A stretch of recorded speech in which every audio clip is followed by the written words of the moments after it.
So let's get right to the heart of the matter when it comes to managing your time, tasks, and responsibilities. You may have heard of the difference between importance and urgency, but let's take a long look at how that works. It's originally known as the Eisenhower Matrix. It became popularized by a man called Stephen Covey in his book, The 7 Habits of Highly Effective People, and was very quickly used by millions and millions of professionals who found it extremely useful. Now, Eisenhower was a US president, of course, and he found it very difficult to use a structured format to decide the activities, the plans and decisions he had to make every single day. So he developed this dilemma, this matrix, if you like, this paradox, this pull between urgent and important. And that led him to become much more effective and much more able to decide quickly and easily and with much more accuracy. So let me just talk you through these 4 boxes before we get deeper into what each of them mean. The first priority 1 if you like, or A priorities, are do first activities. Things, emails, phone calls, meetings that you should do basically within the next few hours or the same day. These are both urgent and important. Box 2, or quadrant B as it's sometimes called, are things which are important but not particularly urgent. These may have a long-term consequence or long-term payoff, and they may need to be scheduled. That's the key word.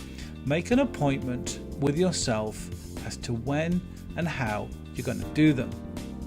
If nothing else, schedule them in your mind and to-do list as something that should be done or must be done, even if it's not deadline driven.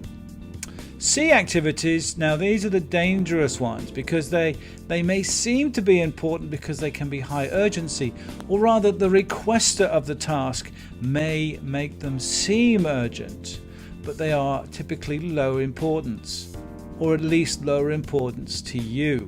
They may be very important to somebody else, but that may not be your area of concern. These are could do activities, and we could delegate or we could defer them. So we can pass the task to somebody else, we can find a way of simplifying it, we can work through them quickly in a structured way, batching them together. Maybe if we can't get them done, we delay them. Now this will often uncover something we call false urgency. This is where people exaggerate or overstate the urgency of something as a form of manipulation. But that we'll cover a little bit later in this video or audio. The last one are things which are not important and not urgent. Why are we doing them? Well, they could be fun, they could be a habit. We may lack the self-discipline to resist the temptation to chat, to talk, to watch, to look, to consider, to waste our time. They're often used as an unconscious form of procrastination, commonly heard as, I'll just get a cup of coffee or tea, then I'll start this report. Now, they're often small things. We never write them on our to-do list, or very rarely, but we need to make sure that we don't do them, we dump them, we defer them until they just don't exist. These are often controlled best by environment. Once again, let's refer to that later on.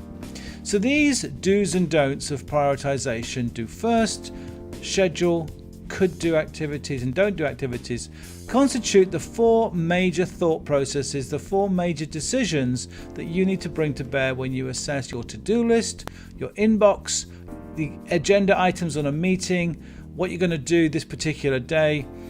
Always consider the priority matrix first. It's pretty well proven. It's been around for nearly 40 or 50 years. It's unlikely that it's not going to apply to you.